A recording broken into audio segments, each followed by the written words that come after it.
नमस्कार दोस्तों, ocean civil service में आप लोगों का स्वागत है। हम लोग youth competition times GS 1 lakh में बायोलॉजी पढ़ रहे हैं। बायोलॉजी में आज हम लोगों का चैप्टर नंबर 11 है। चैप्टर नंबर 11 में दिए गए है ऊतक यानी कि टिश्यू। तो चैप्टर नंबर 11 के साथ साथ हम लोग क्या करेंगे, 2-3 चैप्टर जो है इसी के साथ पढ़ेंगे, क्योंकि छोटे छोटे चैप्टर हैं तो बार बार जो है वीडियो बनाना ठीक नहीं रहता है। तो इसमें क्या करेंगे, हम लोग चैप्टर नंबर 11 पढ़ेंगे, 12 पढ़ेंगे, 13 पढ़ेंगे और 14 नंबर पढ़ेंगे। तो थोड़ा लंबा हो जाएगा वीडियो, लेकिन कोई बात नहीं है। तो चलिए इसको हम लोग आगे पढ़ते हैं। इसमें सबसे पहले दिया गया है कि ऊतक किसे कहते हैं। समान उत्पत्ति तथा समान कार्यों को संपादित करने वाली कोशिकाओं के समूह को ऊतक कहते हैं। ऊतक क्या होता है, वे कोशिकाएं जो मूल रूप से दिखने में और कार्य करने में समान होती हैं। उन कोशिकाओं के समूह को जिनकी उत्पत्ति और संरचना समान होती है और जो एक विशेष कार्य करने के लिए विशेषज्ञता होते हैं, वे क्या कहलाते हैं, ऊतक। ऊतक शब्द का प्रयोग सर्वप्रथम किसने किया था, विंचेट ने। 1771 से 1802 तक मतलब इनका समय था। ऊतकों का अध्ययन जीव विज्ञान की किस शाखा के अंतर्गत किया जाता है, भौतिकी या ऊतक विज्ञान या हिस्टोलॉजी इसको कहते हैं अंग्रेजी में। अब आगे दिया गया है जंतु ऊतक। जंतु ऊतक के प्रकार, कितने प्रकार इसमें दिए गए हैं, 3 प्रकार, जैसे उपकला या एपिथेलियम ऊतक, पेशी ऊतक, संयोजी तंत्रिका। इसके बाद दिया गया है उपकला में सल्की उपकला ऊतक, घनाकार उपकला ऊतक, स्तंभाकार उपकला ऊतक, पच्छाभी पच्छमल एपिथेलियम। इसके बाद दिया गया है पेशी ऊतक में रेखित पेशी ऊतक, अरेखित पेशी ऊतक, हृत पेशी ऊतक। संयोजी तंत्रिका दिया है। संयोजी ऊतक में जो है संयोजी ऊतक के जो है 3 प्रकार दिए गए हैं, वास्तविक संयोजी ऊतक, कंकाल ऊतक और तरल ऊतक। वास्तविक संयोजी ऊतक के प्रकार में है एरियोलर ऊतक, वसा संयोजी ऊतक, श्वेत तंतुमय ऊतक, पीला तंतुमय ऊतक, जालवत संयोजी ऊतक। कंकाल ऊतक में है उपास्थि ऊतक, अस्थि ऊतक। तरल ऊतक में है प्लाज्मा और रुधिर कणिकाएं। रुधिर कणिकाएं जो है 3 प्रकार की होती हैं, जैसे लाल रुधिर कणिकाएं, श्वेत रुधिर कणिकाएं, प्लेटलेट्स। इसके बाद जो चौथा है तंत्रिका ऊतक। आगे दिया गया है कि जंतु ऊतक कितने प्रकार के होते हैं, 4 प्रकार के। उपकला या एपिथेलियमी ऊतक, पेशी ऊतक, संयोजी ऊतक, तंत्रिका ऊतक। जंतु ऊतक में सबसे पहला प्रकार है उपकला या एपिथीलियमी ऊतक। इसमें दिया गया है कि उपकला ऊतक कहाँ पर पाए जाते हैं, जंतुओं की बाहरी, भीतरी या स्वतंत्र सतहों पर। उपकला ऊतक कितने प्रकार के होते हैं, 4 प्रकार के होते हैं। सल्की उपकला ऊतक, घनाकार उपकला ऊतक, स्तंभाकार उपकला ऊतक, पक्षमाभी उपकला ऊतक। तो सबसे पहला प्रकार का वर्णन किया गया है सल्की उपकला ऊतक का। इसमें दिया गया है कि शरीर के आधार पर स्थित भागों की हानिकारक पदार्थों और खुश्क हो जाने से सुरक्षा कौन सा ऊतक करता है, सल्की उपकला ऊतक। उपकला ऊतक का कौन सा प्रकार एक चपटी कोशिकाओं के पतले स्तर से बनता है, जिसके किनारे जो है अनियमित होते हैं, सल्की उपकला ऊतक से। आगे दिया है कि सल्की उपकला ऊतक कहाँ पर पाया जाता है, त्वचा, मुंह के अंदर, अन्न प्रणाली, फेफड़े में बने वायुमार्ग तथा गर्भाशय ग्रीवा पर। इसके बाद दिया गया है कि त्वचा किस प्रकार की कोशिका की बनी होती है, अधिचर्म कोशिका की। मुंह की परत जो है किस ऊतक की बनी होती है, सल्की उपकला ऊतक से। कौन सा ऊतक जो है हमारे मुंह के आंतरिक स्तर को बनाता है, सरल सल्की उपकला ऊतक। हमारे शरीर में कई अंग हैं। शरीर का सबसे बड़ा अंग कौन सा है, त्वचा है। मानव शरीर की त्वचा की सबसे बाह्य परत क्या कहलाती है, एपिडर्मिस। मानव त्वचा में कितनी परतें होती हैं, 3 परतें होती हैं। श्वेत ग्रंथियां मानव शरीर के किस अंग में पाई जाती हैं, त्वचा में। इसके बाद ये गए है स्ट्रेटिफाइड स्क्वैमस एपिथेलियम ऊतक कहाँ पाया जाता है, त्वचा में। त्वचा जो है किस प्रकार की झिल्ली है, त्वची झिल्ली। कौन सा प्रोटीन उपकला कोशिकाओं को क्षतिग्रस्त होने से बचाता है, केराटिन। कौन सा ऊतक जो है फेफड़े के अलवेली और जंतुओं के अन्य हिस्सों में पाया जाता है, जहां अस्थायी संकुचन और विश्राम होता है, स्क्वैमस एपिथेलियम ऊतक में। इसके बाद दिए गए हैं घनाकार उपकला ऊतक। इसमें है कि घनाकार उपकला ऊतक कहाँ पर पाए जाते हैं? लाल ग्रंथि, श्वेत ग्रंथि तथा वृक्क नलिकाओं में। कोशिका की संरचना उसके कार्य के अनुसार बदलती रहती है। इस प्रकार ऊतक जो है भिन्न भिन्न होते हैं और उन्हें मोटे तौर पर किसको छोड़कर सभी प्रकारों में विभक्त किया गया है? ग्रंथिल ऊतक को छोड़कर। किस प्रकार के ऊतक जो है ग्रंथियों का निर्माण करते हैं? वाहिका। अवशोषण और श्रावण के अलावा घनाकार एपिथेलियम ऊतक अंगों को क्या प्रदान करते हैं? यांत्रिक सहारा। तीसरा प्रकार है स्तंभाकार उपकला ऊतक। इसमें दिए है कि स्तंभाकार उपकला ऊतक कहाँ पर पाए जाते हैं? आमाशय, आंत और श्वसन की नली के भीतरी भाग में। चौथा प्रकार है पश्चमाभि या पक्षफल एपिथेलियम। तो पक्षाभि एपिथेलियम में किस प्रकार की कोशिकाएं पाई जाती हैं जिनकी मुक्त सतह जो है रोम मुक्त सतह पर रोम होते हैं स्तंभाकार अथवा घनाकार। पक्षाभि एपिथेलियम ऊतक कहाँ पर पाए जाते हैं? अंडवाहिनी, श्वास नली तथा मुंह में। दूसरा प्रकार है पेशी ऊतक। इसमें दिए है कि जंतुओं में प्रचलन और गत के लिए कौन सा ऊतक उत्तरदायी होता है? पेशी ऊतक। पेशी ऊतक की कोशिकाओं के भीतर पाए जाने वाले पदार्थ को क्या कहते हैं? सार्कोप्लाज्म। पेशी ऊतक कितने प्रकार का होता है? 3 प्रकार का। रेखित पेशी ऊतक, अरेखित पेशी ऊतक, हृत पेशी ऊतक।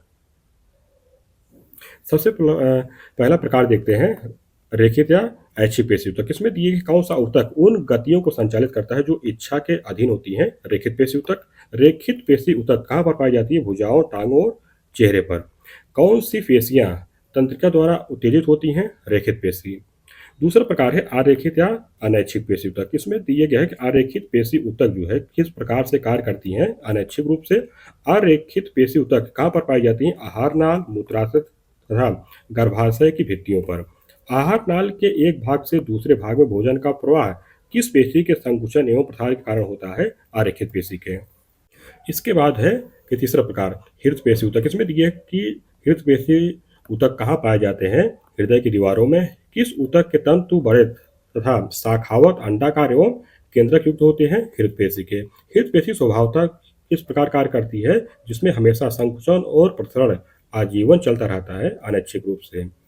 इसके बाद है ऊतक में जो तीसरा प्रकार है संयोजी ऊतक। इसमें दिए है कि शरीर के सभी अंगों एवं ऊतकों को जोड़ने का कार्य कौन सा ऊतक करता है? संयोजी ऊतक। किस प्रकार के ऊतक में जो है कोशिकाओं की संख्या कम होती है तथा अंतर कोशीय पदार्थ अधिक होता है? संयोजी ऊतक में। संयोजी ऊतक में पाए जाने वाले अंतर कोशीय पदार्थ को क्या कहते हैं? मैट्रिक्स। संयोजी ऊतक कितने प्रकार के होते हैं? 3 प्रकार के। वास्तविक संयोजी ऊतक, कंकाल ऊतक तथा तरल ऊतक या संवहनी ऊतक। इसके बाद दिए गए हैं वास्तविक संयोजी ऊतक। इसमें दिए गए हैं वास्तविक संयोजी ऊतक कितने प्रकार के होते हैं? 5 प्रकार के। जैसे एरियोलर ऊतक, वसा संयोजी ऊतक, श्वेत तंतुमय ऊतक, पीला तंतुमय ऊतक, जालवत संयोजी ऊतक। इसके बाद है इसी में जो पहला प्रकार है एरियोलर ऊतक। इसमें दिए गए हैं कि किस प्रकार के ऊतक जो है बहुतायत में मिलते हैं जिसके मैट्रिक्स में कई प्रकार की कोशिकाएं तथा 2 प्रकार के तंतु पाए जाते हैं एरियोलर ऊतक में। इसी में आगे दिए गया है कि फाइब्रोब्लास्ट कोशिकाएं ये जो है तंतु बनाती हैं। हिस्टोसाइट्स कोशिकाएं जो है जीवाणुओं का भक्षण करती हैं। प्लाज्मा कोशिकाएं जो है एंटीबॉडी का निर्माण करती हैं। इसके बाद दिए गए हैं मास्ट कोशिकाएं। मास्ट कोशिकाएं दिए गए हैं सबसे पहला हिस्टामिन। हिस्टामिन जो कार्य है तो रुधिर वाहिनियों को फैलाने के लिए होता है। सेरोटोनिन का प्रयोग जो है यानी कि इसका जो कार्य है रुधिर वाहिनियों को सिकुड़ने के लिए। हिपैरिन। हिपैरिन जो कार्य होता है रुधिर के एंटीकोएगुलेट के लिए होता है। श्वेत कण लिम्फोसाइट, यूसिनोफिल, न्यूट्रोफिल होते हैं। श्वेत तंतु जो है कोलेजन रसायन के बने होते हैं। पीला तंतु जो है इलास्टिन पदार्थ के बने होते हैं। इसके बाद यह है कि हिस्टामिन स्रावक कोशिकाएं कहाँ पाई जाती हैं? एरियोलर ऊतक में।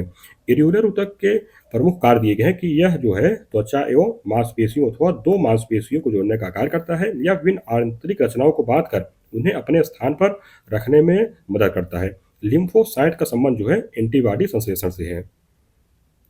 इसके बाद जो है वसा ऊतक। वसा ऊतक में दिया गया है कि वसा ऊतक कहाँ पर पाए जाते हैं? तो त्वचा के नीचे के चर्बी के रूप में आंतरिक अंगों के बीच तथा मेढक के वृक्क के शीर्ष पर स्थित वसापुंजों के बीच में। त्वचा के नीचे और आंतरिक अंगों के बीच में कौन सा ऊतक बनता है? वसा ऊतक। किस प्रकार की ऊतक कोशिकाएं वसा संग्रहण के लिए विशिष्ट होती हैं?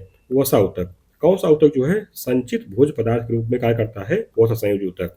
किस ऊतक के अधिक मात्रा में संचित होने से शरीर मोटा हो जाता है वसा ऊतक के। इसके बाद है श्वेत तंतुमय ऊतक। कौन सा ऊतक जो है टेंडन का निर्माण करता है, जो मांसपेशियों को अस्थियों से अथवा दूसरी मांसपेशियों से जोड़ता है? श्वेत तंतुमय ऊतक। कौन से अत्यधिक मजबूत तथा आंशिक लचीले होते हैं? श्वेत तंतुमय ऊतक। इसके बाद है पीला तंतुमय ऊतक। कौन सा ऊतक जो है लिगामेंट का निर्माण करता है, जो अस्थियों को अस्थियों से जोड़ने का कार्य करता है? पीला तंतुमय ऊतक। कौन से ऊतक जो है अत्यधिक मजबूत तथा लचीले होते हैं? पीले तंतुमय ऊतक। इसके बाद है जालोद संयोजी ऊतक। इसमें दिया गया है कि किस प्रकार के ऊतक में तारा जैसी कोशिकाएं पाई जाती है? जालोद संयोजी ऊतक में। जालोद संयोजी ऊतक कहाँ पर पाए जाते हैं? प्लीहा यकृत अस्थिमज्जा में। इसके बाद है संयोजी ऊतक का जो दूसरा प्रकार है कंकाल ऊतक। इसमें दिए कौन सा ऊतक जो है शरीर को तथा अन्य ऊतक को सहारा प्रदान करता है और उन्हें मजबूती से जोड़ता है? कंकाल ऊतक। कौन सा ऊतक हमेशा शरीर के अंदर रहता है और शरीर का अंतः कंकाल बनाता है? कंकाल ऊतक। कौन सा ऊतक जो है कोमल अंगों जैसे मस्तिष्क की रक्षा करता है? कंकाल ऊतक। कंकाल ऊतक जो है कितने प्रकार का होता है? दो प्रकार का, उपास्थ्य ऊतक और अस्थि। उपास्थ्य ऊतक के विषय में दिया गया है कि किस ऊतक का मैट्रिक्स लसलसा होता है, जिसमें बहुत ही पतले तथा महीन कोलेजन तंतु पाए जाते हैं? उपास्थ्य ऊतक में। उपास्थ्य ऊतक के मैट्रिक्स की रचना एक प्रकार के प्रोटीन से होती है, जिसे क्या कहते हैं? कोंड्रिन कहते हैं। उपास्थ्य का कार्टिलेज जो है अस्थियों के जोड़ को क्या बनाती है? चिकना बनाती है। उपास्थ्य ऊतक कहाँ पर पाए जाते हैं? नाक में, वायकड़, श्वास नली, कंठ, स्टर्नम तथा अंतर कशेरुकी स्थानों में। दूसरा प्रकार है अस्थिका। अस्थि दिए गए हैं तो किस ऊतक की कोशिकाएं ऑस्टियोब्लास्ट कहलाती हैं? अस्थि कहलाती हैं। अस्थि मैट्रिक्स किसकी उपस्थिति के कारण जो है कठोर होता है? कैल्शियम और फास्फोरस लवण के कारण। अस्थि के मध्य में एक गुहा पाई जाती है, जो किससे भरी होती है? अस्थिमज्जा से। इसके बाद है संयोजी ऊतक का जो तीसरा प्रकार है तरल ऊतक या संवहनी ऊतक। इसमें दिए गया है कि किसे तरल संयोजी ऊतक कहते हैं? रक्त या रुधिर एवं लसिका को। रक्त या रुधिर के तरल भाग को क्या कहते हैं, जिसमें रुधिर कणिकाएं तैरती रहती हैं? प्लाज्मा कहते हैं। प्लाज्मा क्या है? तो हल्के पीले रंग का चिपचिपा क्षारीय द्रव्य होता है। आयतन के अनुपात में संपूर्ण रुधिर का प्लाज्मा कितने प्रतिशत भाग होता है? 55% भाग। रुधिर कणिकाएं जो कितने प्रकार की होती हैं? 3 प्रकार की, लाल रुधिर कणिकाएं, श्वेत रुधिर कणिकाएं, प्लेटलेट्स होते हैं। पहला प्रकार है लाल रुधिर कणिकाएं यानी कि आरबीसी। इसमें दिए गए है कि लाल रुधिर कणिकाएं रुधिर कणिकाओं का कितने प्रतिशत होती हैं, जिन्हें इरिथ्रोसाइट्स कहते हैं? 99% होती हैं। लाल रुधिर कणिकाओं में कौन सा प्रोटीन रंजक पाया जाता है, जिसके कारण इन कणों का रंग जो है लाल होता है? हीमोग्लोबिन। कौन सी रुधिर कणिकाएं केवल कशेरुकी प्राणियों पाई जाती हैं? लाल रुधिर कणिकाएं। लाल रुधिर कणिकाओं का निर्माण कहाँ पर होता है? अस्थिमज्जा में। स्तनधारी प्राणियों में कौन ऐसा प्राणी है जिसकी लाल रुधिर कणिकाओं में केंद्रक पाया जाता है? ऊंट में। दूसरा प्रकार है श्वेत रक्त कणिकाएं यानी कि WBC। इसमें दिए है कि श्वेत रक्त कणिकाएं कैसी होती हैं, जिन्हें ल्यूकोसाइड कहते हैं? तो अनियमित आकृति की केंद्रक युक्त तथा हीमोग्लोबिन से रहित होती हैं। मनुष्य के शरीर में श्वेत रक्त कणिकाओं की संख्या लगभग कितनी होती है? 5 से लेके 9,000 तक। श्वेत रक्त कणिकाओं का कौन सा भाग जो है एंटीबॉडी का निर्माण करता है? लिम्फोसाइट्स। श्वेत रुधिर कणिकाओं में कौन कौन से कण पाए जाते हैं? 5 कण पाए जाते हैं। जो कण होते हैं ग्रेनुलोसाइट्स होते हैं, जो इनके प्रकार हैं न्यूट्रोफिल हैं, इयोसिनोफिल हैं, बेसोफिल हैं, एग्रोनोस। इसमें ग्रेनुलोसाइट में जो है 3 आते हैं, एग्रोनोसाइट में जो है 2 आते हैं, लिम्फोसाइट्स और मोनोसाइट्स। इसके बाद है रुधिर प्लेटलेट्स या थ्रोम्बोसाइट्स में दिए कौन सी रुधिर कणिकाएं केवल स्तनधारी वर्ग के रक्त में पाई जाती हैं? प्लेटलेट्स। रुधिर प्लेटलेट्स का मुख्य कार्य क्या होता है? तो शरीर के कट जाने पर रक्त बहाव को रोकना। रक्त का थक्का बनाने में कौन सी कोशिकाएं मदद करती हैं? रुधिर प्लेटलेट्स यानी कि थ्रोम्बोसाइट्स। रुधिर के प्रमुख कार्य क्या हैं? परिवहन तथा ताप नियंत्रण में। जंतु ऊतक का जो चौथा प्रकार है तंत्रिका ऊतक। इसमें दिए है कि किन ऊतक कोशिकाओं को तंत्रिका कोशिका या न्यूरॉन कहा जाता है? तंत्रिका ऊतक को। संवेदना को शरीर के एक भाग से दूसरे भाग में भेजने का कार्य कौन करता है? तंत्रिका ऊतक करता है। तंत्रिका ऊतक की इकाई क्या होती है? न्यूरॉन या तंत्रिका कोशिका।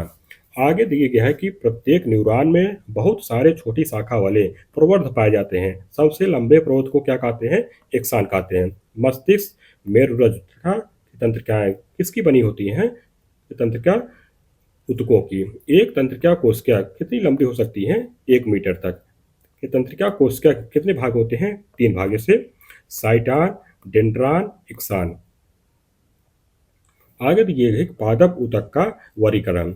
जंतु ऊतक का तो हो गया, तो इसमें दिए गए हैं पादप ऊतक। इसमें जो है 2 प्रकार है, विभाज्योतकी ऊतक और अस्थायी ऊतक। विभाज्योतकी ऊतक में जो 3 प्रकार दिए गया है, शीर्षस्थ विभाज्योतकी ऊतक, पार्श्वस्थ विभाज्योतकी ऊतक और अंतर्वेशी विभाज्योतकी ऊतक। अस्थायी ऊतक में जो है 2 प्रकार दिए गए हैं, सरल अस्थायी ऊतक और जटिल अस्थायी ऊतक। सरल अस्थायी ऊतक के जो है 3 प्रकार दिए गए हैं, मृत ऊतक, स्थूल कोण ऊतक, दृढ़ ऊतक। जटिल अस्थायी ऊतक में दिए गए हैं जाइलम और फ्लोएम दिए गए हैं। आगे आप इसमें दिए गए हैं पादप ऊतक। तो पादपों के शरीर में प्रत्येक ऊतक का किस प्रकार का कार्य होता है? विशिष्ट कार्य होता है। सभी ऊतक जो है किस प्रकार उत्पन्न होते हैं तथा धीरे धीरे अपने कार्यों के अनुरूप अनुकूलित हो जाते हैं? तो शीर्षस्थ कोशिकाओं के समूह में विभाजन से। ऊतक की कोशिकाओं की विभाजन क्षमता के आधार पर पादप ऊतक कितने प्रकार के होते हैं? 2 प्रकार, जैसे विभाज्योतकी ऊतक और स्थायी ऊतक। सबसे पहला प्रकार दिया गया है विभाज्योतकी ऊतक। इसमें दिए कौन सा ऊतक अवयस्क जीवित कोशिकाओं का बना होता है? विभाज्योतकी ऊतक। किस ऊतक में बार बार सूत्री विभाजन करने की क्षमता होती है? विभाज्योतकी ऊतक में। किस ऊतक की कोशिकाएं जो है घने कणयुक्त कोशिका द्रव से भरी होती हैं? विभाज्योतकी ऊतक। कौन सा ऊतक जो है एकमात्र पादप ऊतक है जो कोशिका विभाजन द्वारा नई कोशिकाओं का उत्पादन करता है? विभाज्योतकी ऊतक। कौन सी कोशिकाएं पौधे के विभिन्न अंगों को जन्म देती हैं और पौधों पढ़ने में मदद करती हैं? विभाज्योतकी ऊतक। कौन सा अविभेदित कोशिकाओं वाले अधिकांश पौधों में वह ऊतक होता है जो पौधे के उन भागों में पाया जाता है जहां वृद्धि की संभावना रहती है? विभाज्योतक। स्थिति के आधार पर विभाज्योतकी ऊतक कितने प्रकार का होता है? 3 प्रकार का, जैसे शीर्षस्थ विभाज्योतकी ऊतक, पार्श्वस्थ विभाज्योतकी ऊतक और अंतर्वेशी विभाज्योतकी ऊतक। सबसे पहला दिए गया कि शीर्षक विभाज्योतकी ऊतक। इसमें दिए कि शीर्षक विभाज्योतकी ऊतक कहाँ पर पाए जाते हैं? जड़ एवं तने के शीर्ष भाग में। शीर्षक विभाज्योतकी ऊतक की कोशिकाएं विभाजित एवं विभेदित होकर किस ऊतक का निर्माण करती हैं? अस्थायी ऊतक का। तने और जड़ों के शीर्ष पर पाया जाता है शीर्ष विभाज्योतक। इसके बाद है पार्श्व विभाज्योतकी ऊतक। इसमें दिए कौन सा ऊतक जो है जड़ तथा तने के पार्श्व भाग में स्थित होता है एवं द्वितीयक वृद्धि करता है? पार्श्व विभाज्योतक।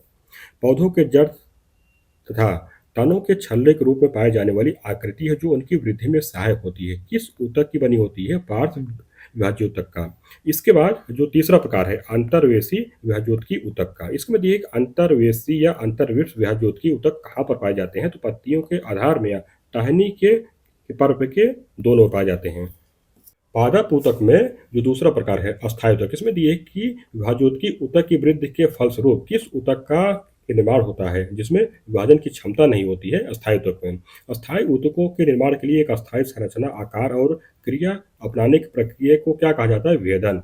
संरचना के आधार पर अस्थायी ऊतक कितने प्रकार का होता है? 2 प्रकार का, सरल ऊतक और जटिल ऊतक। सबसे पहले दिए गया है सरल अस्थायी ऊतक। इसमें है कि सरल अस्थायी ऊतक किन कोशिकाओं का बना होता है? समरूप कोशिकाओं का। सरल अस्थायी ऊतक कितने प्रकार का होता है? 3 प्रकार का, जैसे मृत ऊतक, स्थूल कोण ऊतक और दृढ़ ऊतक। तो सबसे पहले दिए गया है मृद ऊतक। इसमें है कि मृद ऊतक कहाँ पाए जाते हैं? नए तने, जड़ एवं पत्तियों के एपिडर्मिस और कार्टेक्स में। कुछ मृद ऊतकों में क्लोरोफिल पाया जाता है जिसके कारण जो है प्रकाश संश्लेषण की क्रिया संपन्न होती है। इन ऊतकों को क्या कहते हैं? हरित ऊतक या क्लोरोन कायमा कहते हैं। जलीय पौधों में तैरने के लिए मृदूतक के बीच में गुहिकाएं पाई जाती हैं। इस प्रकार के मृदूतक को क्या कहते हैं? वायुतक या एरेनकाइमा। किस किस ऊतक अंतर जो है अंतर कोशिकीय क्षेत्र बड़ा होता है? मृदूतक पेरेनकाइमा का। इसके बाद दिए गए हैं मृदूतक के प्रमुख कार्य दिए गए, जैसे मृदूतक एपिडर्मिस के रूप में पौधों को संरक्षण प्रदान करता है। पत्तियों में यह जो है भोजन का निर्माण करता है। मृदुतक संचित क्षेत्र में भोजन का संचयन करता है। यह उत्सर्जित पदार्थों जैसे गोंद, रेजिन तथा टेनिन को संचित करता है। यह भोजन के पार्श्व चालन में सहायक होता है। मृदुतक में पाए जाने वाले अंतर कोशिकीय स्थान गैसीय विनिमय में सहायक होते हैं। इसके बाद है स्थूल कोण ऊतक। इसमें दिए है किस ऊतक की कोशिकाएं जीवित, केंद्रक युक्त, लंबी या अंडाकार या बहुभुजित तथा राजधानी युक्त होती हैं और इनकी भित्ति में किनारों पर सेलुलोज होने से स्थूलन होता है। स्थूल कोण ऊतक पर स्थूल कोण ऊतक कहाँ पर पाए जाते हैं? तने के एपिडर्मिस के नीचे पर्णवृत्त, पुष्पवृत्त तथा पुष्पालुवृत्त पर। कोलेनकाइमा यानी कि स्थूल कोण ऊतक की कोशिकाएं जो है किसके कारण कोनों पर मोटी हो जाती हैं? सेलुलोज और पेक्टिन के कारण। इस स्थूल कोण ऊतक के प्रमुख कार्य क्या हैं? तो यह पौधों को यांत्रिक सहायता प्रदान करता है। हरित लवक वाले स्थूल कोण ऊतक जो है भोजन का निर्माण करते हैं। इसके बाद दिए गया है दृढ़ ऊतक। इसमें है कि किस ऊतक कोशिकाएं जो है मृत, लंबी, संकरित तथा दोनों सिरों पर नुकीली होती हैं? दृढ़ ऊतक की। कौन सा ऊतक जो है मृत कोशिकाओं का बना होता है? दृढ़ ऊतक। दृढ़ ऊतक कहाँ पर पाए जाते हैं? तने पर, पत्तियों के सिरों पर, फलों तथा बीजों के बीजावरण तथा नारियल के बाहरी रेशेदार छिलके में। इसके बाद है कार्टेक्स, पेरीसाइकिल तथा संवहन बंडल में कौन सा ऊतक पाया जाता है? दृढ़ ऊतक। किस ऊतक में जीवद्रव्य नहीं पाया जाता है तथा जिसकी भित्ति लिग्निन के जमाव के कारण मोटी होती है? दृढ़ ऊतक की। किसके जमाव के कारण जो है दृढ़ ऊतक की कोशिका मोटी हो जाती है? लिग्निन के। कौन सा ऊतक एक पौधे को कठोर और मजबूत बनाता है? दृढ़ ऊतक। नारियल की छाल का निर्माण किस ऊतक द्वारा होता है? दृढ़ ऊतक। पौधों में लचीलापन किस ऊतक के कारण होता है? दृढ़ ऊतक कारण। अब आगे दिए गया है दृढ़ ऊतक के प्रमुख कार्य दिए गए, जैसे यह पौधों को यांत्रिक सहारा प्रदान करता है। यह पौधों के आंतरिक भागों की रक्षा करता है। पौधों के बाह्य परतों में यह रक्षात्मक ऊतक रूप में कार्य करता है। यह पौधों को सामर्थ्य, दृढ़ता एवं लचीलापन प्रदान करता है। इसके बाद है जटिल अस्थायी ऊतक। इसमें दिया है कि जटिल अस्थायी ऊतक किस प्रकार की कोशिकाओं के बने होते हैं? दो या दो से अधिक कोशिकाओं के। जटिल ऊतक जो है किस प्रकार कार्य करते हैं? एक इकाई के रूप में कार्य करते हैं। जटिल ऊतक कितने प्रकार के होते हैं? दो प्रकार के, जाइलम और फ्लोएम होते हैं। जाइलम और फ्लोएम मिलकर किसका निर्माण करते हैं? संवहन बंडल का। कौन से ऊतक जो है संवहन पूल बनाते हैं? जाइलम और फ्लोएम। वृक्षों में सामग्री के परिवहन में सहायक ऊतकों को क्या कहा जाता है? संवहनी ऊतक। संवहनी ऊतक में जो सबसे पहला प्रकार है जाइलम का, तो जाइलम क्या होते हैं? तो एक जटिल अस्थायी ऊतक होते हैं। जाइलम ऊतक जो है कहाँ पर पाया जाता है? पौधों के जड़, तना तथा पत्ती में पाया जाता है। जड़ों द्वारा अवशोषित जल तथा खनिज लवण को पौधों के विभिन्न भागों तक कौन पहुंचाता है? जाइलम।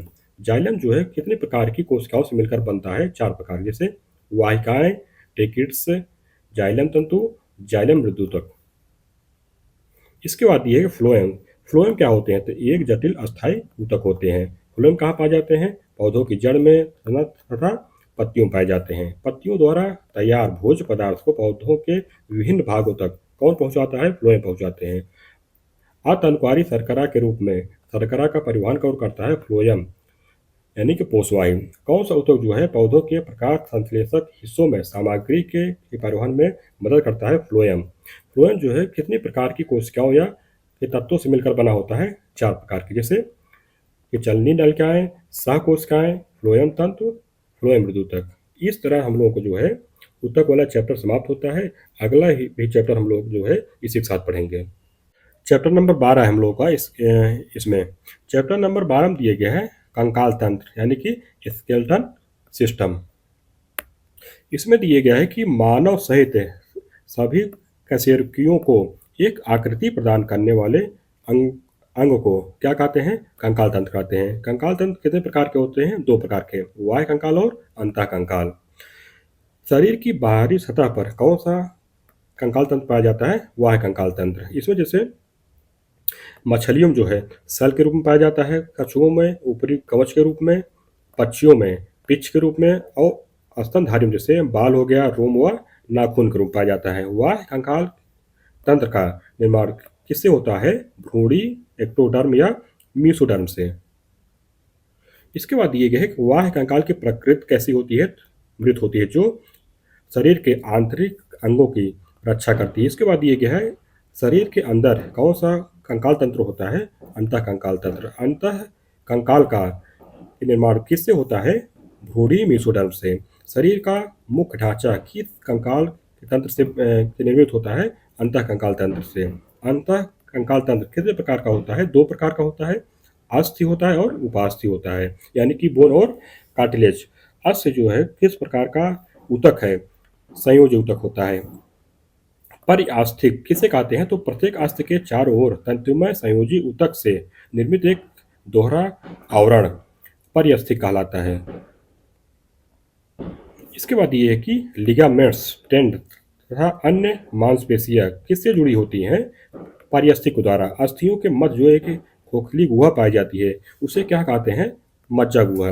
मज्जा गुहा में पाए जाने वाले ठेतरल पदार्थ को क्या कहते हैं, अस्थि मज्जा कहते हैं। तो अस्थि मज्जा जो है मध्य में पीली तथा सिरों पर लाल रंग की होती है, जिसे क्रमशः पीली अस्थि मज्जा व लाल लाल अस्थि मज्जा कहते हैं।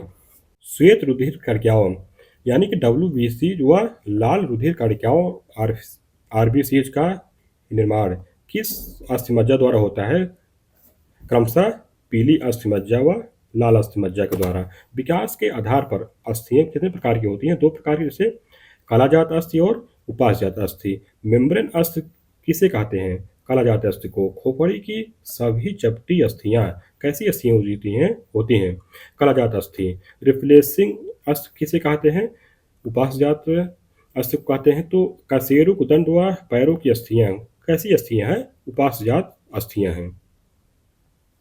इसके बाद दिए गए अस्थि व उपास में अंतर दिए गए, एक तरफ अस्थि दिए गए बोन और दूसरी तरफ उपास या कार्टिलेज दिए गया है। अष्ट में दिए गया है कि इसका मैट्रिक्स जो है ओसियन का बना होता है। उपास में जो है दिया गया है कि इसका मैट्रिक्स जो है कोंड्रिन का बना होता है। अष्ट में है कि इनमें सूक्ष्म नलिकाएं उपस्थित होती हैं, अतः इनका पोषण जो है रुधिर कोशिकाओं द्वारा होता है। उपास में है कि इनमें सूक्ष्म नलिकाओं का अभाव होता है, अतः इनका पोषण जो है लसिकाओं के द्वारा होता है।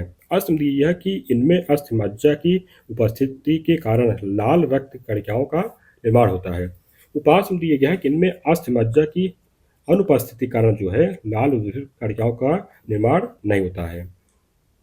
अस्थि में दिया गया है कि इनमें कोशिकाएं जो है विभाजित नहीं होती हैं, अतः इनकी संख्या जो है ऑस्टियोब्लास्ट के विभाजन से बढ़ती है। उपास में दिया गया है कि इनमें कोशिकाएं जो है विभाजित होती हैं, जिससे ये संख्या जो है बढ़ती रहती हैं। अष्ट में दिया गया है कि इनमें कोशिकाएं जो है अनियमित आकार की होती हैं और प्रत्येक रिक्तिका में एक ही कोशिका होती है जिनमें प्रवर्ध पाए जाते हैं।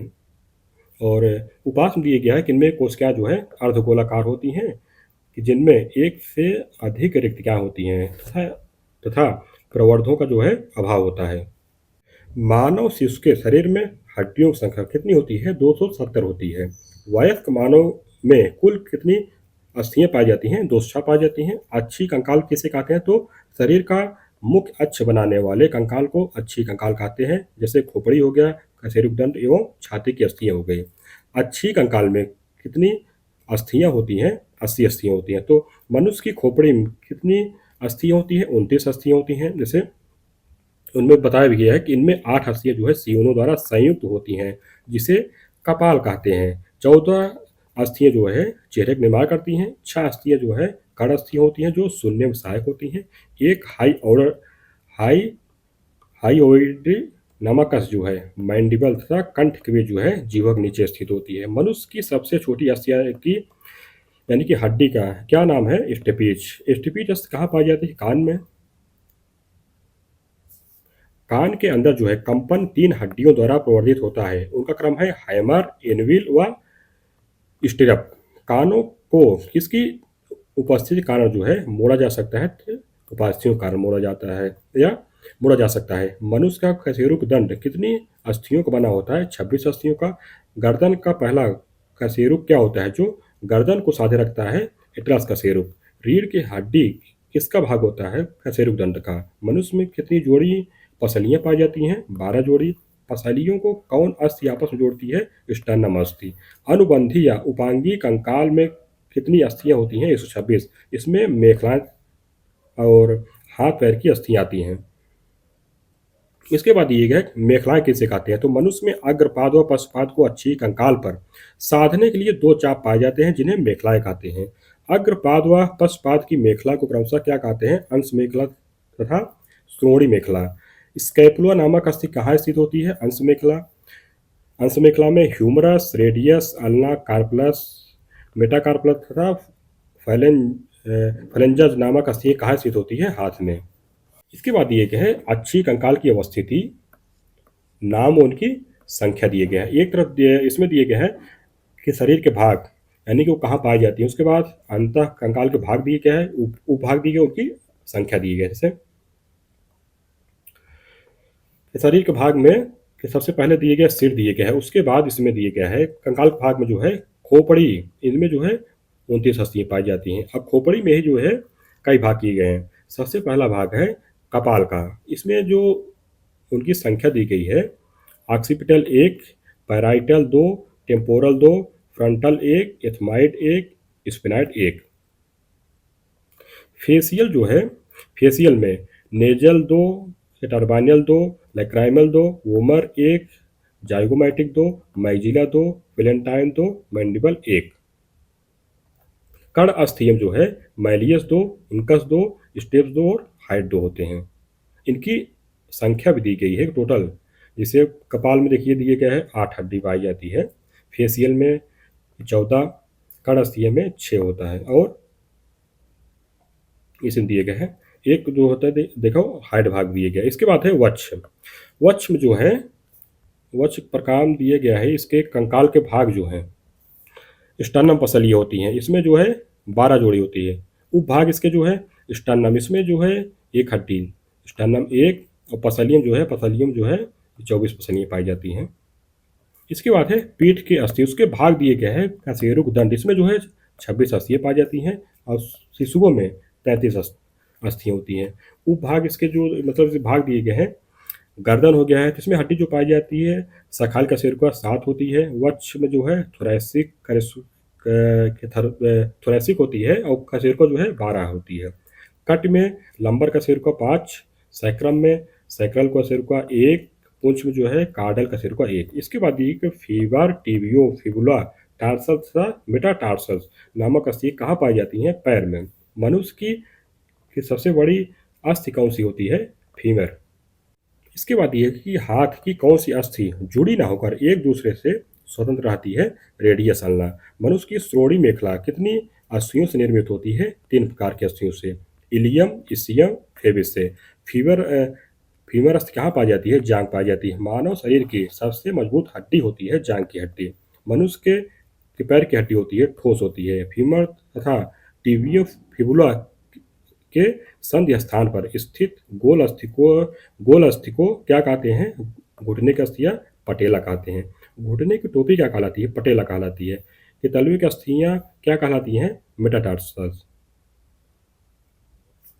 उपांगी कंकाल की अवस्थिति दिए गए, उसका नाम और उनकी संख्या दी गई जैसे, और उनके जो है कि शरीर के भाग दिए गए हैं, अंतः कंकाल के भाग दिए गए हैं, उपभाग दिए गए, उनकी संख्या दी गई। जैसे शरीर के भाग में वक्ष है और उनके अंतः कंकाल भाग में अंश मेखला। इसके 2 भाग हैं।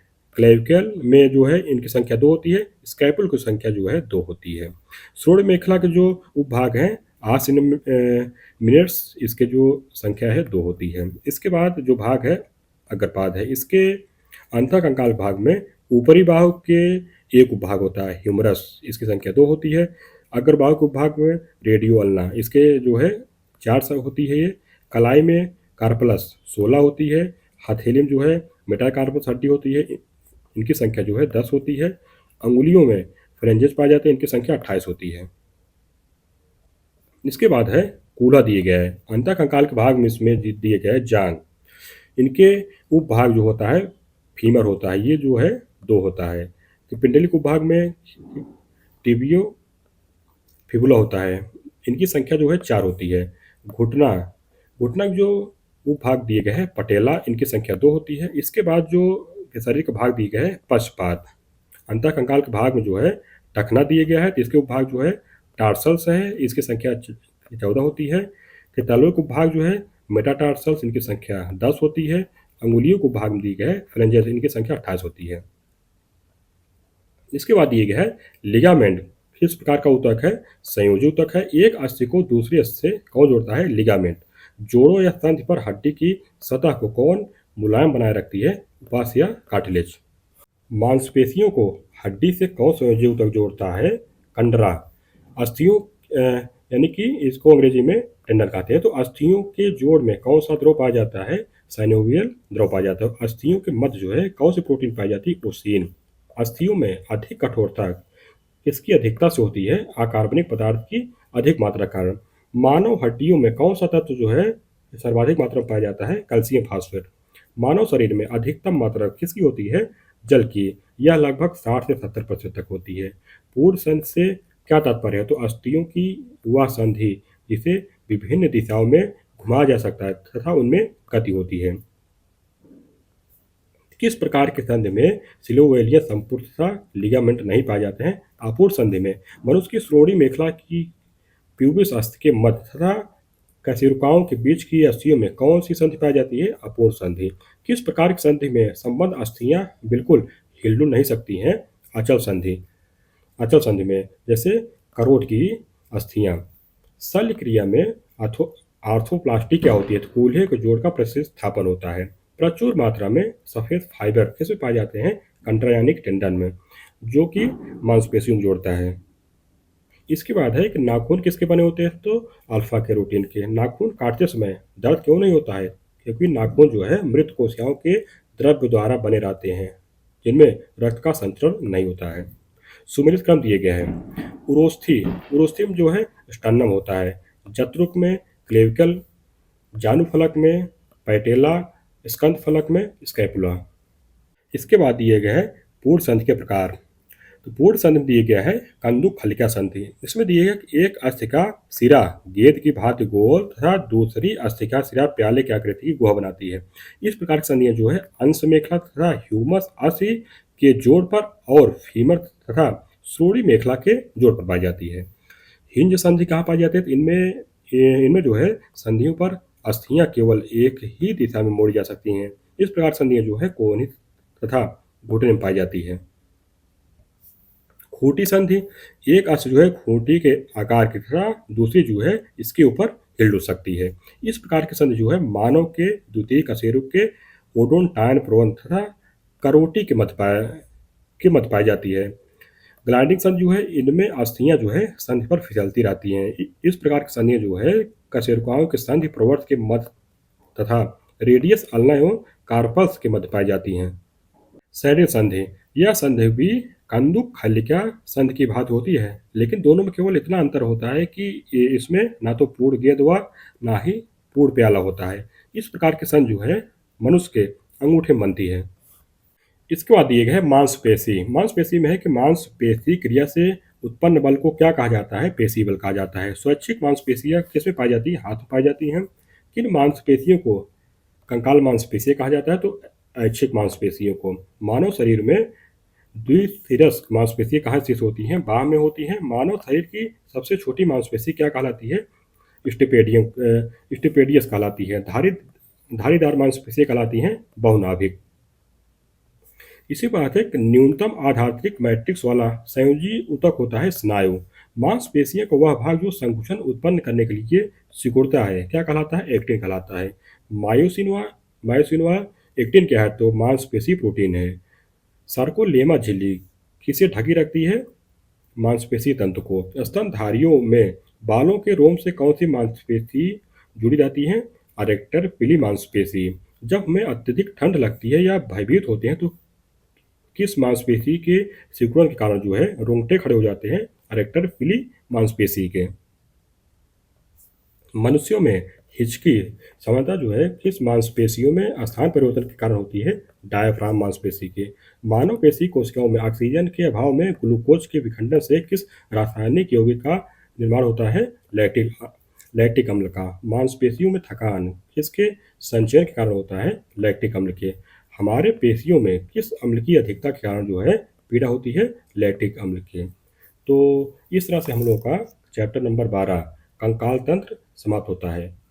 अगला चैप्टर है श्वसन का। तो इसी में हम लोग जो है श्वसन को भी पढ़ेंगे। चैप्टर नंबर 13 में दिया गया है श्वसन तंत्र यानी कि रेस्पिरेटरी सिस्टम। इसमें आगे दिया गया है कि भोज्य पदार्थों के ऑक्सीकरण की प्रक्रिया क्या कहलाती है? श्वसन कहलाती है। तो इनमें ऑक्सीकरण की क्रिया द्वारा जटिल भोज्य पदार्थों के विभिन्न एंजाइमों का क्रमिक अपघटन होता है। फलस्वरूप जो है जल एवं CO2 का निर्माण होता है तथा ऊर्जा विमुक्त होती है। स्तनधारियों में श्वसन क्रिया किसके द्वारा संपन्न होती है? फुफ्फुस यानी कि फेफड़े के द्वारा।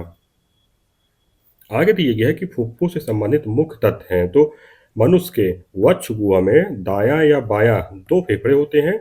मनुष्य का दायां फेफड़ा जो है बाएं फेफड़े से कुछ बड़ा एवं चौड़ा परंतु लंबाई में कुछ मोटा होता है। फेफड़ों में रुधिर कोशिकाओं का जाल होता है। प्रत्येक फेफड़े में लगभग 15 करोड़ वायु कोष्ठक होते हैं। वायु कोष्ठक में श्वास की वायु एवं रुधिर के बीच जो है गैसीय विनिमय होता है। श्वसन कैसी प्रक्रिया है? तो यह जो एक जैविक क्रिया है। इसमें अंतः श्वसन तथा निःश्वसन क्रियाओं के दौरान वायुमंडल में उपस्थित प्रमुख गैसें प्रयुक्त होती हैं। श्वसन क्रिया के दौरान वायुमंडल के किस गैस की मात्रा अपरिवर्तित रहती है? नाइट्रोजन की। मानव शरीर में ऑक्सीजन का अभिगमन का सही अनुक्रम दिया है। तो ऑक्सीजन सबसे पहले जो है फुफ्फुस में जाती है, उसके बाद रक्त में, उसके बाद ऊतक के द्वारा। श्वसन की संपूर्ण प्रक्रिया कितने प्रकार से संपन्न होती है? 3 प्रकार से। वायु श्वसन, गैसों का परिवहन, आंतरिक श्वसन। इसके बाद दिया गया है कि वायु श्वसन की प्रक्रिया जो है किस अंग द्वारा संपन्न होती है? फुफ्फुस के द्वारा। इसे फुफ्फुस श्वसन भी कहते हैं। स्तनधारियों में वायु श्वसन कितने पदों में होता है? 2 पदों में। श्वसन और गैसों के विनिमय विनिमय अंतः श्वसन से क्या तात्पर्य है? तो जब वायु जो है वातावरण से शरीर के भीतर अंगों में नासा, नासावेस्मो, नेजोफेरिंग्स, ट्रैकिया ब्रोक्स, ब्रोकियोल्स व फेफड़े में प्रवेश करती है तब उसे अंतः श्वसन कहते हैं। अंतः श्वसन के समय की पसलियों की गति क्या होती है? तो ऊपर की ओर होती है, जबकि निःश्वसन के समय जो है पसली जो है नीचे की ओर गति करती हैं। निःश्वसन से क्या तात्पर्य है? तो अंतः श्वसन के उपरांत जो है CO2 युक्त वायु का श्वसन अंगों से बाहर निकलना। फेफड़े में ऑक्सीजन और कार्बन डाइऑक्साइड गैसों का विनिमय किस कारण होता है? तो दाब के अंतर के कारण होता है। यहाँ ऑक्सीजन व CO2 के विसरण की दर एक दूसरे के विपरीत होती है। फेफड़ों में श्वसन के दौरान गैसों का आदान प्रदान किसमें होता है? कूपिका में। हमारे फेफड़े में कितनी कोशिकाएं होती हैं? लगभग 30 करोड़ होती हैं। फेफड़ों के आयतन से क्या तात्पर्य है? तो वायु की वह अधिकतम मात्रा जो अधिकतम अंतः श्वसन प्रभाव के बाद निष्कासित की जा सकती है। श्वसन गैसों का परिवहन किस तंत्र की सहायता से होता है? रुधिर परिसंचरण तंत्र की सहायता से। इसकी बात आगे दी गई है। रुधिर परिसंचरण तंत्र में ऑक्सीजन व CO2 का परिवहन होता है। जैसे ऑक्सीजन का जो परिवहन होता है तो रुधिर में पाए जाने वाले लाल वर्णक हीमोग्लोबिन के द्वारा होता है। हीमोग्लोबिन जो है ऑक्सीजन से संयुक्त होकर एक अस्थायी यौगिक ऑक्सी हीमोग्लोबिन बनाता है जो एक भौतिक परिवर्तन होता है। कार्बन डाइऑक्साइड जो परिवहन होता है तो हीमोग्लोबिन के द्वारा प्लाज्मा में घुलकर बाइकार्बोनेट्स के रूप में व कार्बोमिनो यौगिक के रूप में होता है। श्वसन वर्णक किसे कहते हैं? हीमोग्लोबिन को। मनुष्यों में कौन सा श्वसन वर्णक पाया जाता है? हीमोग्लोबिन। हीमोग्लोबिन जो है किन 2 शब्दों से मिलकर बना है? यानी कि हिम एवं ग्लोबिन से। हिमैटिन या हीम के केंद्रक में कौन सा तत्व पाया जाता है? लौह तत्व पाया जाता है। ग्लोबिन क्या होता है? एक रंगहीन प्रोटीन होता है। ग्लोबिन हीमोग्लोबिन का कितना प्रतिशत होता है? 95% होता है। यानी जो प्रोटीन पाया जाता है उसमें 95% होता है। ऑक्सीजन की कितनी मात्रा का संयोजन जो है हीमोग्लोबिन से होगा? यह जो है इस पर निर्भर करता है तो ऑक्सीजन के आंशिक दाब व रक्त के pH मान पर। आगे दिया गया है कि अंतः श्वसन तथा निःश्वसन में अंतर दिया गया है। एक तरफ अंतः श्वसन दिया गया है और दूसरी तरफ निःश्वसन दिया गया है। अंतः श्वसन में वायुमंडल की वायु का फेफड़ों में प्रवेश की प्रक्रिया होती है। निःश्वसन में फेफड़ों में भरी वायु का फेफड़ों से बाहर निकलने की क्रिया होती है। अंतः श्वसन में फेफड़ों में वायु दाब कम होता है। निःश्वसन में जो है फेफड़ों में वायु दाब अधिक होता है। अंतः श्वसन दिए गए है कि डायफ्राम की आरी पेशियां सिकुड़ती हैं। निःश्वसन दिए गए डायफ्राम की आरी पेशियां जो है शिथिल हो जाती हैं। अंतः श्वसन दिए गए कि वह अंतरापार्श्व पेशियों का संकुचन पतलियों और उरोस्थि को ऊपर उठा देता है। निःश्वसन दिए गए डायाफ्राम और अंतरापार्श्व पेशियों का शिथिलन डायाफ्राम और उरेस्थ को उनके समान स्थान पर वापस कर देता है। इसके बाद दिए गए हैं श्वसन में वायु का संगठन दिए गए हैं। एक तरफ श्वसन दिया गया है जब होता है और उसमें नाइट्रोजन कितना होता है, ऑक्सीजन कितना होता है, कार्बन डाइऑक्साइड कितना होता है। श्वसन में जैसे अंतः श्वसन के दौरान जो है अंदर ली गई वायु में नाइट्रोजन जो होता है 79%, ऑक्सीजन 21%, कार्बन डाइऑक्साइड जो है 0.03% होता है। निःश्वसन के दौरान जो निकाली गई वायु होती है उसमें नाइट्रोजन 79% होता है, ऑक्सीजन जो है 17% और कार्बन डाइऑक्साइड जो है 4% होता है। इसके बाद एक आंतरिक श्वसन किसे कहते हैं, तो रुधिर एवं ऊतक द्रव्य के बीच होने वाले गैसीय विनिमय को। श्वसन की क्रिया को कोशिकीय श्वसन कहते हैं। किस क्रिया को कोशिकीय श्वसन कहते हैं, तो आंतरिक श्वसन को कहते हैं। कोशिकीय श्वसन में कौन सी प्रक्रियाएं सम्मिलित होती हैं, ऑक्सी हीमोग्लोबिन का विघटन व खाद्य पदार्थों का ऑक्सीकरण। आंतरिक श्वसन कितने प्रकार के होते हैं, दो प्रकार से, अनाक्षी श्वसन व ऑक्सी श्वसन। अब इसी में आगे दिए गए अनाक्षी व ऑक्सी श्वसन में अंतर दिए गए। तो एक तरफ दिए गए है अनाक्षी श्वसन और दूसरी तरफ दिए गया है ऑक्सी श्वसन। अनाक्षी में दिए गया है कि यह ऑक्सीजन की अनुपस्थित में होता है। ऑक्सीजन दिए गए कि यह ऑक्सीजन की उपस्थिति में होता है।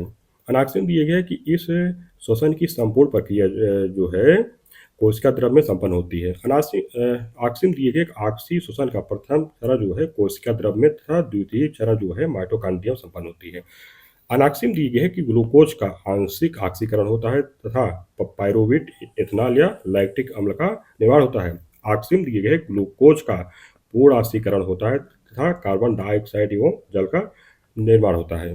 इसका एक उदाहरण ये होता है, अनाक्सी मतलब क्या होता है कि जब ऑक्सीजन जो है लगभग अनुपस्थित होती है। जैसे आप दौड़ते हैं, दौड़ते दौड़ते मतलब या फिर कोई कार्य करते हैं तो वहाँ पर जैसे मतलब जब ज़्यादा कार्य हो जाता है तो शरीर को उतना ऑक्सीजन नहीं मिल पाता है।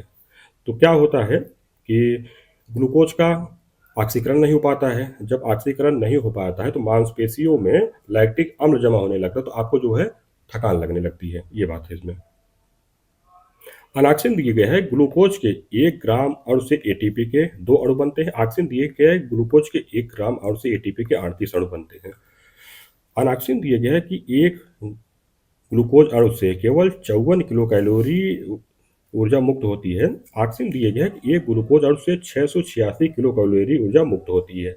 अनाक्सिन दिए गए कि यह अवायवीय जीवाणुओं, यीस्ट तथा आंतरी परजीवी में होता है। ऑक्सीजन दिए गए कि यह अधिकांशतः जो है जंतु एवं पेड़ पौधों में होता है। अनाक्षी श्वसन को क्या कहा जाता है, शर्करा किरणों कहा जाता है। अंकुरित होते बीजों में किस प्रकार का श्वसन होता है, अनाक्षी श्वसन होता है। श्वसन की क्रिया विधि कितने पदों में संपन्न होती है, 2 पदों में, ग्लाइकोलिसिस व क्रेब्स चक्र। ग्लाइकोलिसिस की प्रक्रिया किसमें होती है, कोशिका द्रव में। यह प्रक्रिया जो है अनाक्षी श्वसन व ऑक्सी श्वसन में एक जैसी ही होती है।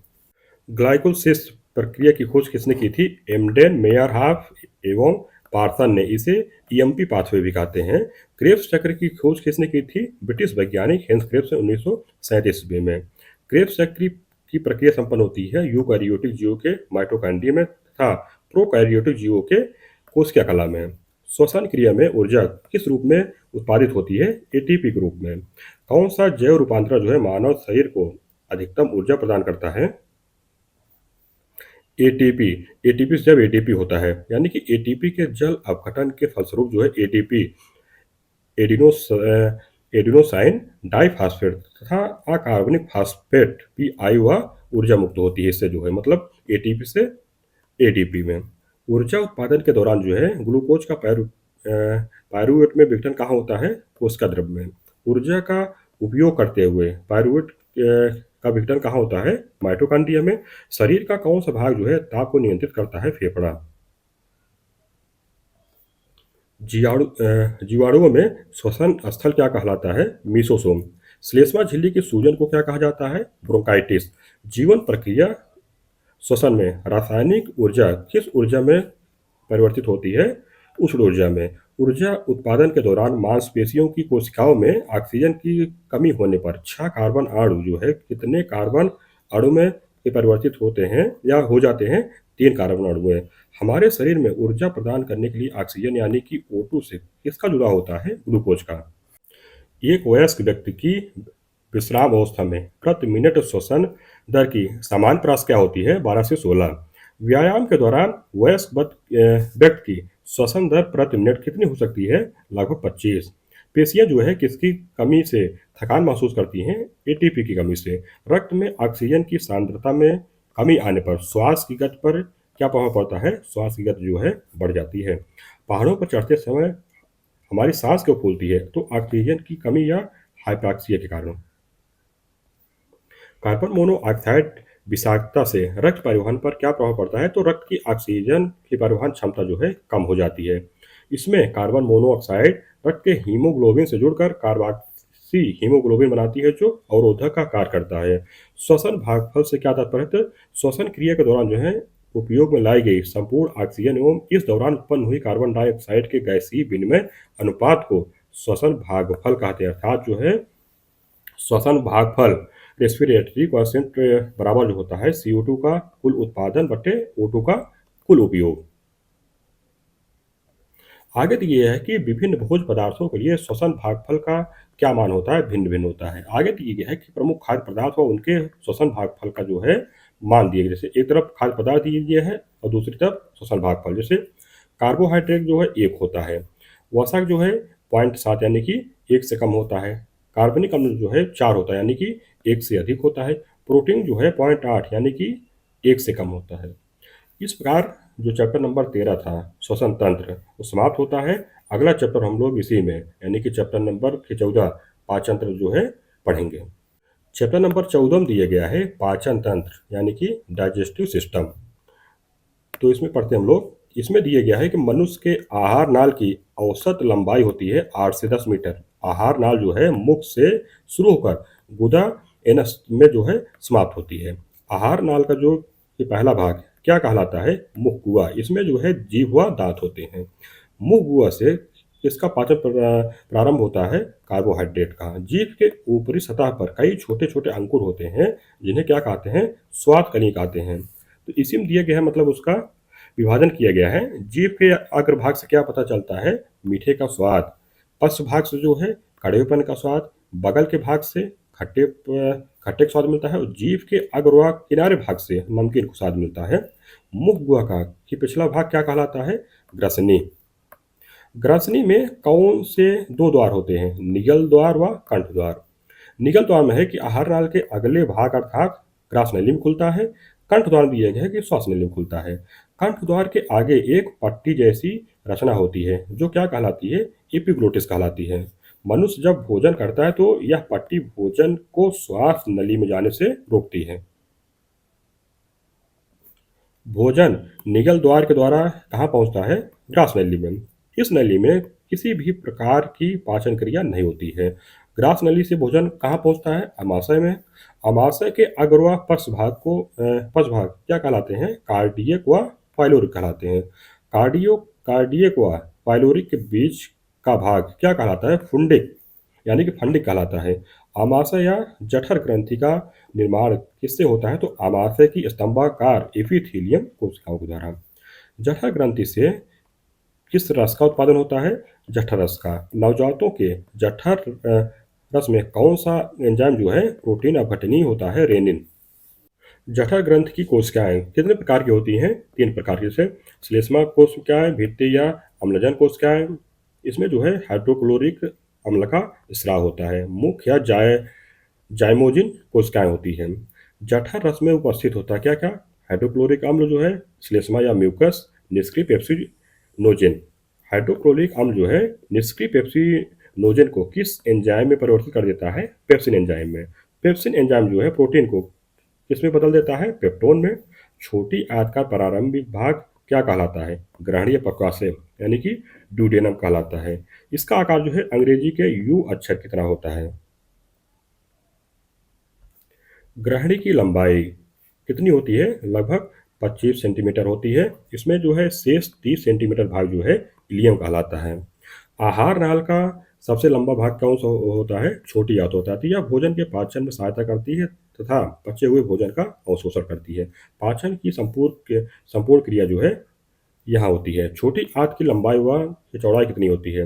लंबाई जो है लगभग 6 मीटर लंबा हुआ 2.5 सेंटीमीटर चौड़ा होता है। क्षुद्रांत यानी कि छोटी आंत के 3 संरचनात्मक भागों की लंबाई का सही क्रम दिए गए हैं। शेषरांत यानी कि इलियम जो है 3.5 मीटर होती है। मध्यांत यानी कि ड्यूडेनम जो है 2.5 मीटर और ग्रहणी यानी कि ड्यूडेनम जो है 25 सेंटीमीटर। छोटी तथा बड़ी आंत को कौन सी नली जोड़ती है? सीकम नली। कौन सा वाल्व जो है भोजन को छोटी आंत में वापस आने से रोकता है? तो इलियोसिकल वाल्व। यह इलियम व कोलन के जोड़ पर स्थिर होता है। इसके बाद है कि मानव शरीर में पुच्छ यानी कि अपेंडिक्स कौन सी संरचना से संलग्न रहती है? बृहदांत यानी कि बड़ी आंत से। मनुष्य के आहार नाल में स्थित अपेंडिक्स से क्या कार्य है? अपेंडिक्स के क्या कार्य है? तो कोई कार्य नहीं होता है, क्योंकि यह एक जो है अवशेषी अंग होती है। पाचन ग्रंथि कितने प्रकार की होती हैं? 2 प्रकार की। जैसे आंतरिक पाचन ग्रंथियाँ, ये जो है आहार नाल की दीवार में उपस्थित रहती हैं। इसमें समस्त श्लेष्म ग्रंथियाँ, आमाशय की दीवार, जठर ग्रंथियाँ एवं आंत की दीवार की ब्रूनस ग्रंथियाँ आती हैं। वह पाचक ग्रंथियों में आहार नाल के अतिरिक्त शरीर के अन्य भागों में पाई जाने वाली पाचक ग्रंथियाँ, इसमें लार ग्रंथियाँ, यकृत ग्रंथि व अग्नाशय ग्रंथि होती है। इसके बाद ये है कि मनुष्य में कितने जोड़ी लार ग्रंथियाँ पाई जाती हैं? 3 जोड़ी। जैसे पहली जोड़ी जो है जिह्वा के दोनों ओर, जिसे सबलिंगुअल ग्लैंड्स के नाम से जानते हैं। दूसरी जोड़ी जो है निचले जबड़े के मध्य मैग्जिला अस्थ के दोनों ओर, जिसे सब मैग्जिलरी ग्लैंड के नाम से जानते हैं। तीसरी जोड़ी जो है दोनों कानों के नीचे होती है, जिसे पैरोटिड ग्लैंड्स के नाम से जानते हैं। इसके बाद है लार, किसके पाचन में सहयोग करता है? स्टार्च के पाचन में। लार की प्रकृति होती है हल्की अम्लीय होती है। इसका जो पीएच मान होता है 6.8 होता है। लार जो है कितने प्रतिशत जल व एंजाइम होता है? तो लगभग 99% जो है जल होता है, 1% एंजाइम होता है। मनुष्य के मुख गुहा में प्रतिदिन कितने लीटर लार का स्राव होता है? लगभग 1 से 1.5 लीटर। लार में जो है कितने प्रकार के एंजाइम पाए जाते हैं? 2 प्रकार के, टाइलिन व लाइसोजाइम।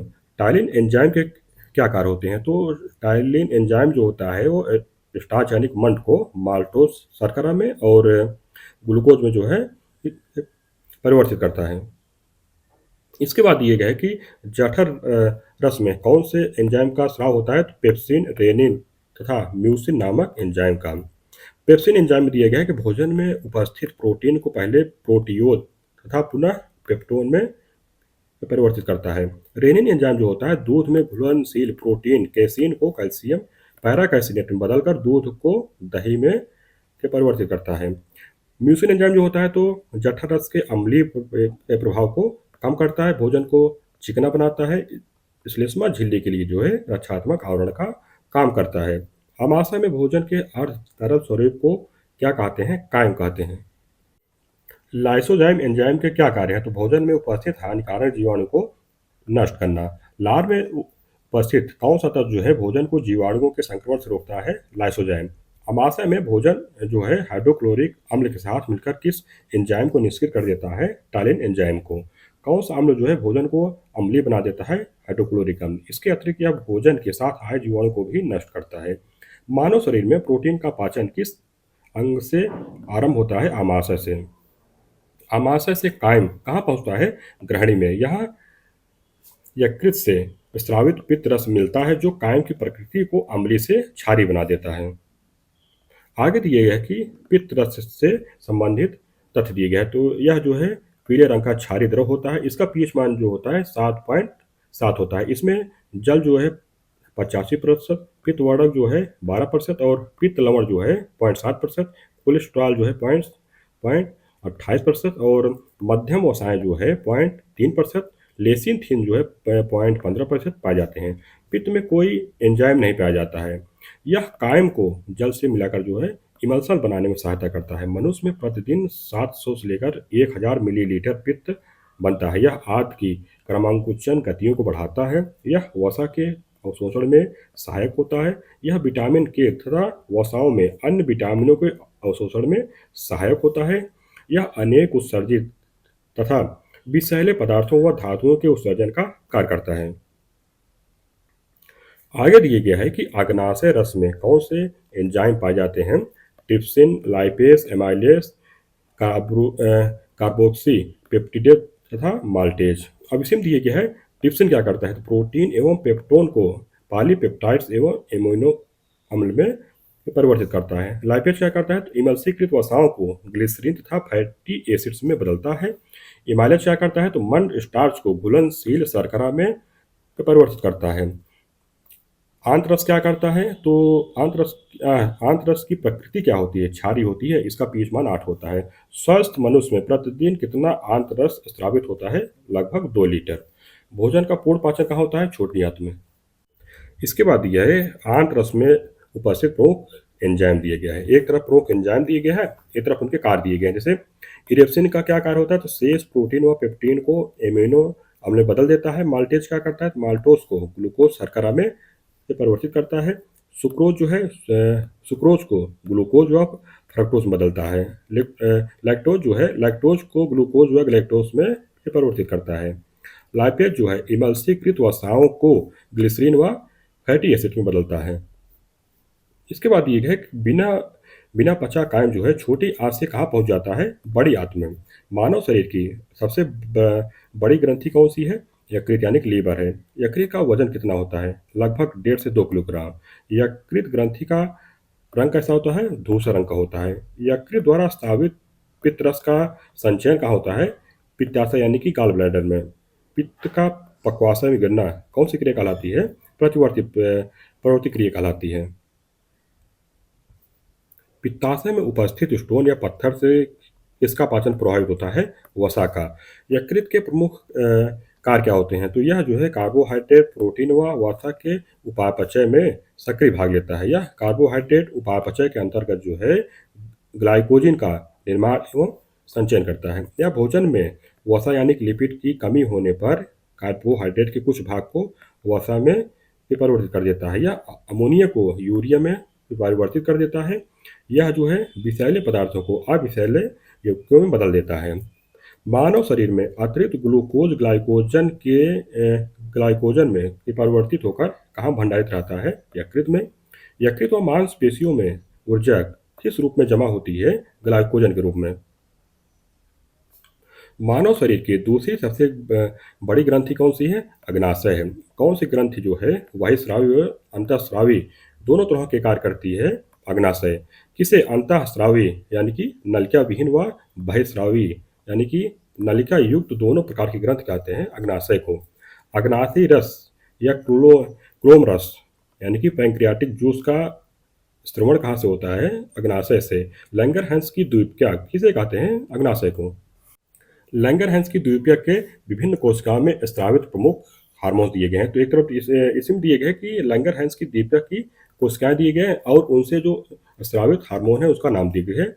अल्फा कोशिका से ग्लूकेगान मतलब उत्सर्जित होता है, बीटा कोशिका से इंसुलिन, गामा कोशिका जो है सोमेटोस्टेटिन का उत्सर्जन होता है। इंसुलिन हार्मोन से किसका निर्धारण होता है, रक्त में शर्करा की मात्रा का। इंसुलिन के अल्प स्राव से कौन सा रोग होता है, मधुमेह यानी डायबिटीज होता है। पूर्ण पाचक रस किसे कहते हैं, अग्नाशयी रस को। एंजाइम क्या होते हैं, एक प्रकार के प्रोटीन, इनका निर्माण जो है मूलतः नाइट्रोजनी पदार्थों या अमीनो अम्ल के संश्लेषण द्वारा होता है। एंजाइम के क्या अर्थ हैं या क्या कार्य हैं, इनका जो कार्य है बायो उत्प्रेरक रूप में जैव रासायनिक क्रियाओं को उत्प्रेरित करता है या उनकी गति को बढ़ाना। जाइमेज नामक एंजाइम जो है ग्लूकोज को किसमें के परिवर्तित करता है, इथेनॉल में। इसी में आगे दिया गया है, मतलब उसका फार्मूला दिया गया है कि C6H12O6 यानी कि ग्लूकोज जो है जाइमेज एंजाइम की उपस्थिति में जो है 2C5H5OH यानी कि इथेनॉल प्लस 2CO2 यानी कि कार्बन डाइऑक्साइड में बदलता है। अब आगे दिए गए कि प्रमुख तत्व उनके कार्य और उनके उपयोग दिए गए हैं। टायलिन जो कार्य है, स्टार्च का ये जो है पाचन करता है। पेप्सिन जो है प्रोटीन का पाचन करता है। रेनिन जो है रक्त में एजिओटोसिनोजेन को एंटीओजियोटेनिस में बदलना। ऑक्सीटोसिन जो कार्य है कि मार्सिन पेशियों में सिकुड़न पैदा करना। विटामिन जो कार्य है कैरोटीन एंजाइम आप देखिए कार नहीं दिए गए हैं, इनका उपयोग भी दिया गया है। एंजाइम का उपयोग जो है पेप्सिन के रूप में होता है। हार्मोन जो है टेस्टोस्टेरोन प्रोजेस्टेरोन में। प्रोटीन जो है केरेटिन में। द्राक्षा शर्करा, ग्लूकोज फल शर्करा जो है फ्रक्टोज में होता है इसका उपयोग। दूध शर्करा का लैक्टोज में। चीनी का सुक्रोज में। स्टीविया का जो है प्राकृतिक स्वीटनर में। आगे दिया गया है कि जैविक सिस्टम में रासायनिक क्रिया की गतिविधि को कौन तेज करता है? एंजाइम करता है। ट्रिप्सिन, गैस्ट्रिन, टायलिन व पेप्सिन में से कौन पाचक एंजाइम नहीं है? गैस्ट्रिन नहीं है। यह एक प्रकार का जो हार्मोन्स होता है जो अमाशय में जी कोशिकाओं तथा ग्रहणी द्वारा मुक्त होती है। किस परिवर्तन के लिए जो है एंजाइम ट्रिप्सिन उत्प्रेरक का कार्य करता है? प्रोटीन का एमिनो अम्ल में परिवर्तन हेतु। पाचक अम्लों के संबंध में सही तथ्य दिए गया कि एचसीएल की मौजूदगी की अनुक्रिया के रूप में ग्रहणी से सेक्रेटिन उत्पन्न होती है। वसी अम्लों की मौजूदगी की अनुक्रिया के रूप में क्षुद्रांश से एंटेरोगेस्टान उत्पन्न होता है। मनुष्य के दांत कितने प्रकार के होते हैं? 3 प्रकार के। जैसे गर्ददंती, ये जबड़े की अस्थियों में धंसे होते हैं। द्विवारदंती, ये जीवन में 2 बार निकलते हैं। विषमदंती, ये जो है 1 से अधिक प्रकार के होते हैं। मनुष्य के एक जबड़े में कितने दांत होते हैं? 16 दांत होते हैं, अर्थात दोनों दोनों जबड़ों में कुल 32 दांत होते हैं। प्रत्येक जबड़े में कितने प्रकार के दांत होते हैं? 4 प्रकार के। जैसे कृतंक, कृतंक जो है 2 होते हैं। जैसे सबसे आगे चपटे व धारदार होते हैं। रदनक जो होते हैं 1 होते हैं, ये नुकीले होते हैं जो भोजन को फाड़ने का कार्य करते हैं। अग्र चौवर्णक होते हैं 2 होते हैं, और ये चौवर्णक जो है 3 होते हैं। तो ये दोनों जो है भोजन को पीसने का कार्य करते हैं। आगे दिए है कि मनुष्य के जीवन काल में कितने दांत जो है 2 बार विकसित होते हैं? 20 दांत। चौवर्णक दांत के अलावा जो है अन्य दांत जीवन में 2 बार निकलते हैं। मनुष्य में कितने अस्थायी दांत होते हैं? 12 दांत, ये जो है चौवर्णक दंत होते हैं। कौन सा मानव दंत जो है केवल अस्थायी दंत विन्यास में प्रकट होता है? चौवर्णक। इसी में दिया गया है कि मनुष्य का दंत सूत्र क्या होता है? 2 1 2 3, अर्थात मतलब अपर और लोअर होता है। अपर जो है 2 1 2 3 और लोअर जो है 2 1 2 3 होता है। इसी में देखिए एक फार्मूला इसमें दिया गया। अब जैसे ये ऊपर के दांत हो गए, ये नीचे के दांत हो गए, ठीक। यहाँ पर ऐसे दिए गए आधा इधर हो गया और आधा इधर हो गया। तो मतलब इधर अभी अगर इसको आधे में देखा जाए तो यहाँ पर जो है 2 दांत होते हैं, कौन से? कृतंक दांत होते हैं। यहाँ पर 2 दांत होते हैं, उसके बाद फिर 1 दांत इधर होता है, फिर 2 दांत यहाँ होता है, फिर 3 दांत यहाँ होता है। 3 दांत जो ये लास्ट में दिए गए हैं यम से मलारस यानी कि चौवर्णक होते हैं। तो इसमें क्या हो गया? जैसे अब 8 दांत इधर हो गए, 8 दांत इधर हो गए, तो कितने दांत हो गए? 16 दांत हो गए, और 16 दांत नीचे हो गए, और इसी तरह जो है सेम 16 दांत ऊपर हो गए, तो कितने दांत हो गए? 32 दांत हो गए। इस तरह से दिए गए इसमें। दांत का वह भाग जो मसूड़े में धंसा रहता है क्या कहलाता है? रूट कहलाता है, यानी कि जड़। दांत की जड़ किस पदार्थ से आच्छादित होता है? सीमेंटम से। प्रत्येक दांत में एक गुहा होती है, वह क्या कहलाती है? मज्जा गुहा। मानव शरीर का सबसे कठोर भाग क्या होता है? दंतवल्क। ये दांत के ऊपरी हिस्से पर अत्यधिक कठोर, सफेद व चमकीला होता है, जो दांत को सुरक्षा प्रदान करता है। दंतवल्क ये यानी कि इनेमल किसके बने होते हैं? कैल्शियम फास्फेट व कैल्शियम कार्बोनेट के। मानव की सबसे मजबूत मांसपेशी कहाँ स्थित होती है?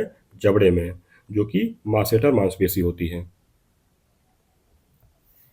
आगे दिया है कि युवा मानव में चौवर्णक व अग्र चौवर्णक दांत का क्या अनुपात होता है? 3:2 होता है। जब दांतों में सड़न शुरू होती है तो उस समय मुख का पीएच मान कितना होता है? 5.5 से कम, यानी कि अम्लीय हो जाता है। होमोडोंट दांत किसमें पाए जाते हैं? मछली में।